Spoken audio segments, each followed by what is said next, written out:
अस्सलाम वालेकुम गाइस, कैसे हो? उम्मीद है आप सब लोग खरीद होंगे। मेरा नाम है कैसर और आप देख रहे हैं कैसर टीवी अपडेट। तो दोस्तों, आज की वीडियो में रिएक्ट करेंगे।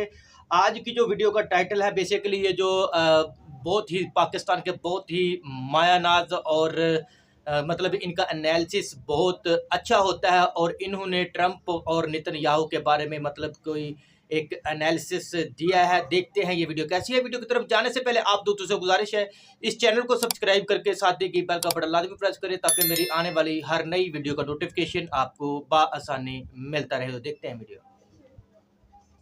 अब ये नहीं हो सकता कि हम डोनाल्ड ट्रंप के साथ भी अच्छे ताल्लुकात रखें और हम ईरान के साथ भी अच्छे ताल्लुकात रखें। ये है वो बात जो मेरे ख्याल से अब कुछ लोगों को बुरी लगेगी। देखिए, मैं तो एक जर्नलिस्ट हूं, मैं एक सहाफ़ी हूं और कुछ लोगों का ख्याल है कि सहाफ़ी न्यूट्रल होते हैं। मैं सहाफ़त के उस स्कूल ऑफ थॉट से ताल्लुक़ रखता हूं जो न्यूट्रलिटी पे हम बिलीव नहीं करते। हम न्यूट्रल जर्नलिज्म पे यकीन नहीं रखते, ऑब्जेक्टिव जर्नलिज्म पे यकीन रखते हैं। ऑब्जेक्टिविटी और न्यूट्रलिटी में एक फ़र्क है। जर्नलिस्ट न्यूट्रल इसलिए नहीं हो सकता कि जर्नलिस्ट ने सच सामने लाना है। तो जब आपने सच सामने लाना है तो आप झूठ और सच के दरमियान न्यूट्रल नहीं रह सकते। एक सच है, एक झूठ है। आपने झूठ के मुकाबले पे सच सामने लाना है। जब आप झूठ और सच के दरमियान न्यूट्रल हो जाएंगे तो इसका मतलब है कि आपने कंप्रोमाइज कर लिया। ऑब्जेक्टिविटी जो है वो जरूर होनी चाहिए कि अगर मुझे कोई चीज पसंद नहीं है लेकिन वो चीज जो है उसको बयान करना जरूरी है तो मुझे वो बयान करनी है। अगर कोई सियासतदान जो है वो मुझे जाती तौर पे अच्छा नहीं लगता लेकिन वो काम अच्छा कर रहा है, मुझे उसके काम की तारीफ करनी है। ये ऑब्जेक्टिविटी है। सहाफ़ी जो है, जर्नलिस्ट को किसी पॉलिटिकल पार्टी या ग्रुप या हुकूमत का टाउट नहीं बनना चाहिए। इसलिए मैं ये बात कर रहा हूं कि इस वक्त दुनिया में एक तरफ ट्रंप और नेतन्याहू हैं, दोनों मक्कार हैं, झूठे हैं, दगाबाज हैं, जालिम हैं, जबरो इस्तबदाद की अलामत बन चुके हैं। और दूसरी तरफ ईरान है और ईरान के साथ दुनिया भर के मुसलमानों की अक्सरियत खड़ी है क्योंकि वो समझते हैं कि ईरान मजलूम है, ईरान के साथ ज्यादती हुई है। अच्छा, यहाँ पे मैं वीडियो को थोड़ा सा जो ब्रेक लगाऊंगा उसकी वजह यह है, यहाँ पे जो इन्होंने कहा कि ईरान जो है वो मज़लूम है, जो अमेरिका या इसराइल नेतन्याहू या फिर डोनाल्ड ट्रंप वो ज़ालिम है, झूठ बोलते हैं, लायर हैं। लेकिन ईरान जो है वो मज़लूम है, पूरी दुनिया के मुसलमान उसके साथ खड़े हैं। मैं इससे इत्तेफाक नहीं करता। ठीक है, इनका एनालिसिस अपनी जगह पे हो सकता है, इनकी जो पॉइंट ऑफ व्यू कुछ और हो, लेकिन मेरा जो पॉइंट ऑफ व्यू ये है कि अगर ईरान के साथ पूरी दुनिया खड़ी है तो ईरान को जो जो इसराइल अभी तक हमले क्यों नहीं रोक रहा? अगर तमाम मुस्लिम ममालिक उनमें से कुछ भी मुस्लिम ममालिक पाकिस्तान भी साथ हो तो मेरा ख्याल है कि इसराइल या अमेरिका ईरान के ऊपर हमला ना करते। मुझे नहीं लगता। हाँ ठीक है, अगर हम आवाम की बात करें, पब्लिक की बात करें तो उनकी तो जो एक सिंपैथी होती है वो तो हर उसके साथ होती है। एक तो मुस्लिम मुल्क है और उसके ऊपर जुल्म भी हो रहा है, तो ये तो अवामी जो है, ठीक है, इन्होंने कहा कि पूरी दुनिया के लोग, लेकिन मुसलमान जो ममालिक हैं वो ईरान के साथ क्यों नहीं खड़े? मुझे इस बात की जो समझ नहीं आ रही कि ईरान अगर मजलूम है और मुसलमान भी मुल्क है, ठीक है, उसके अलावा फिर उसके ऊपर जुल्म भी कर रहा है और जुल्म भी वो यहूदी मुल्क या फिर जो अमेरिका इस जो है वो उसके ऊपर जुल्म कर रहे हैं और हम उनके साथ, मुझे नहीं लगता कि हम उसके साथ खड़े हैं। ये सिर्फ एक बातें हैं कि हम जो ईरान के साथ खड़े, अगर खड़े होते तो यकीनन इसमें कोई शक नहीं है कि इसराइल की इतनी हिम्मत ना होती कि वो ईरान के ऊपर हमला करते। उसमें जो जितने भी मुस्लिम ममालिक उनमें शामिल अरब ममालिक भी हैं। अरब ममालिक अगर साथ दे ईरान का तब भी जो वो हमला ना करते। पाकिस्तान का तो ठीक है, एक लहदा जो पॉइंट वो ये है कि हमारा सऊदीया के साथ एक मुआहदा है जिसकी वजह से हो सकता है मे भी हम ईरान का उस तरह का साथ ना दे सके जिस तरह हम सऊदीया के दे सकते हैं। बहरहाल जो बात इन्होंने हामिद मीर साहब ने कही है, मैं इनकी बहुत इज़्ज़त करता हूँ, अच्छे एनालिसिस हैं, बहुत ज़बरदस्त इनका पॉइंट ऑफ व्यू होता है। लेकिन इस बात पे मैं इनके साथ इत्तेफाक नहीं करता कि पूरी दुनिया के मुसलमानों को हमने क्या करना है, हमारे मुल्क खड़े होने चाहिए ईरान के साथ, ताकि अगला बंदा दूसरा मुल्क जो है उसके ऊपर हमला करने का सोचे भी ना। तो ईरान मजलूम है, अमेरिका और इजराइल जालिम है। अब मैं जालिम और मजलूम के दरमियान न्यूट्रल कैसे हो जाऊं? मैंने न्यूट्रल नहीं होना। मैंने जालिम का जुल्म बेनकाब करना है, जालिम का झूठ, दगाबाजी, मकरो फरेब, अय्यारी, मक्कारी, इसको बेनकाब करना है।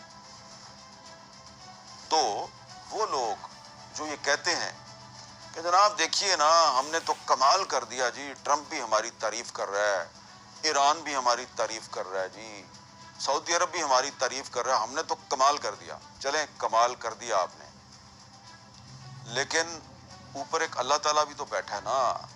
अल्लाह ताला भी तो हमें देख रहा है कि ये दुनिया का सबसे झूठा आदमी जो ट्रंप है और दुनिया का सबसे जालिम आदमी नेतन्याहू, ये दोनों इकट्ठे हैं। एक तरफ इकट्ठे हैं दोनों, दुश्मन है मुसलमानों के। तो ये जो है, अगर किसी की तारीफ करते हैं तो क्या वो जो तारीफ है वो कोई आपकी खूबी बन जाएगी? देखें, ट्रंप जैसा झूठा आदमी किसी सच्चे इंसान की भी तारीफ करे तो वो सच्चा इंसान भी मशकूक बन जाएगा। इसलिए अब हम इस स्टेज पर पहुंच गए हैं कि हमें अमन के लिए कोशिश जरूर करनी चाहिए, सीज फायर के लिए कोशिश जरूर करनी चाहिए, लेकिन हमें अब ये कोशिश नहीं करनी चाहिए कि हम ट्रंप को भी खुश रखें और हम ईरान को भी खुश रखें और बाकियों को भी खुश रखें, क्योंकि ये झूठ और सच के दरमियान न्यूट्रलिटी का जो ड्रामा है और ये जो चक्कर है, ये हमें खराब कर सकता है। सिंपल, बड़ी सिंपल सी बात कर रहा हूं मैं, बड़ी आम फहम और सादा बात कर रहा हूं, इसमें कोई मुश्किल नहीं है। कुछ लोग कहेंगे वो जी डिप्लोमेसी के बड़े तकाजे होते हैं जी, हिकमत के कुछ तकाजे होते हैं जी, देखें जी आपको तो डिप्लोमेसी में तो सुपर पावर है अमेरिका, उसको भी साथ लेके चलना है, और ईरान जो है वो उसको भी साथ लेके चलना है। अब मुश्किल हो गया है, अब ऐसा नहीं होगा। अब अगर आप ये काम करने की कोशिश करेंगे तो आगे चलकर बड़ी मुश्किलात हो सकती हैं। और सबसे बड़ी बात यह है कि जिस नैरेटिव की बुनियाद झूठ हो, जो ट्रंप का नैरेटिव है वो झूठ है। ट्रंप जब कहता है जी कि वो हाँ जी हम तो सीज फायर चाहते हैं, हाँ जी हम तो अमन चाहते हैं, वो नहीं चाहता, वो अमन नहीं चाहता। वो ईरान के तेल के ज़खायर पे कब्जा करना चाहता है, वो मुसलमानों को आपस में लड़ाना चाहता है, वो पाकिस्तान को ईरान के खिलाफ इस्तेमाल करना चाहता है, सऊदी अरब को ईरान के खिलाफ इस्तेमाल करना चाहता है, वो हमें आपस में लड़ाना चाहता है। वो हमारा दोस्त नहीं है। मैं ट्रंप की बात कर रहा हूँ, मैं आम अमेरिकन की बात नहीं कर रहा, क्योंकि इस वक्त तो ट्रंप की सबसे ज़्यादा मुखालफत ईरान की तरफ से हो रही है और ट्रंप की सबसे ज़्यादा मुखालफत अमेरिका के जो आम सिटीजन्स हैं उनकी तरफ से हो रही है। तो ईरान के जो आम लोग हैं और अमेरिका के जो आम लोग हैं और पाकिस्तान के आम लोग हैं, वो एक पेज पे आ चुके हैं ट्रंप के खिलाफ और नेतन्याहू के खिलाफ। जी दोस्तों, यही थी वीडियो, ज़बरदस्त इनका एनालिसिस था और मुझे लगता है कि इनकी हिम्मत भी है कि ये बहुत डट के खड़े हुए हैं ईरान के साथ। और बल्कि ये ईरान के साथ की बात नहीं है, उन्होंने न्यूट्रलिटी की बात की है कि हमें जो है सच का साथ देना चाहिए, हमें झूठ का साथ नहीं देना चाहिए। जैसे कि इन्होंने बातों बातों में मतलब एक इशारा किया है, क्योंकि मैं समझता हूँ इस चीज़ को कि इन्होंने इशारा कहाँ किया है कि हमें जो है ये नहीं कि हम अमेरिका के साथ भी जाएं, उनकी भी मतलब वाह वाह करें और ईरान के साथ भी वाह वाह करें, साथ सऊदीया की भी करें, तो ऐसा नहीं चल सकता। यानी कि अगर ईरान के ऊपर जुल्म हो रहा है तो हमें उसका साथ देना चाहिए, ना कि हम ईरान को भी खुश रखें और साथ साथ अमेरिका को भी खुश रखें, ऐसा नहीं चल सकता। और ठीक है, जो ये जो बात इन्होंने बीच में की है कि डिप्लोमेसी ये वो वगैरह, जो इसके भी तकाजे होते हैं, ठीक है डिप्लोमेसी के तकाजे होते हैं, लेकिन इस चीज़ को भी देखें कि जुल्म किसके ऊपर हो रहा है, हमें उसका साथ देना चाहिए। और एक तो साथ तो देना चाहिए हमें उस मुल्क का जिसके ऊपर जुल्म हो रहा है, लेकिन ये भी देखें कि एक हमारा मुस्लिम मुल्क है, हमारा साथ बॉर्डर भी लगता है उसके, ठीक है, लेकिन हम इन चीज़ों को नहीं सोचते। अब देखें ना, अगर हम तेल की बात करें तो इसमें कोई शक नहीं है कि अमेरिका ने वेनेजुएला के ऊपर भी हमला किया और उसका जो सदर उठा के लेगा तेल के ऊपर कब्जा कर लिया। और ट्रंप की अगर बात करें, ट्रंप ने तो पता नहीं 40 साल पहले का हुआ था, कहा था कि ये जो कर्ग आयरलैंड है, जहाँ पे जो ईरान का जो सबसे ज़्यादा जो तेल वहाँ से जो मतलब सप्लाई होता है, क्या नाम है, तकरीबन मैंने सुना है कि 85-90% वहाँ से ही वो तेल वहाँ से जाता है और कंट्री को। तो वहाँ पर भी उस कर्ग आइलैंड के ऊपर भी जो ट्रंप है वो हमला करके उसके ऊपर कब्जा करना चाहता है। तो आप समझते हैं कि क्या वो मुसलमानों का सगा है? क्या वो मुसलमानों के हक में है? ऐसा नहीं है। यहूदी तो बिल्कुल ही नहीं है ना। ये जो यहूदी जो है, तो नंदा क्या नाम है इसका, इसराइल तो बिल्कुल ही नहीं। वो तो चाहते ही नहीं चीज़, वो तो बर्बाद करना चाहता है मुसलमान ममालिक को, मुस्लिम ममालिक को, तमाम जितने भी मुस्लिम ममालिक उसके आसपास। वो तो कहता है कि मैं इनको बर्बाद करूँ, मैं इनके ऊपर हुकूमत करूँ, ये वगैरह। तो हमें मुसलमानों को एक होना पड़ेगा, आज नहीं तो कल होना पड़ेगा। अगर हम एक ना हुए तो बारी-बारी ये सबके ऊपर हमला करेगा इसराइल। तो इससे बेहतर है कि हम सब मुसलमानों को एक दूसरे का साथ देना चाहिए।